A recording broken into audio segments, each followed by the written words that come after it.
అంటే బొమ్మల ఆట అని తెలుసు,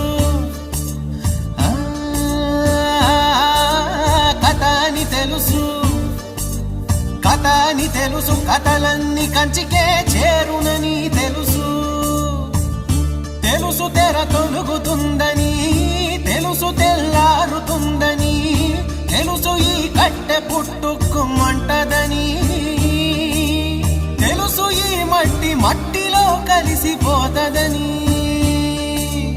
ఇన్ని తెలిసి ఇరకాటంలో పడిపోతావు ఎందుకని? మాయా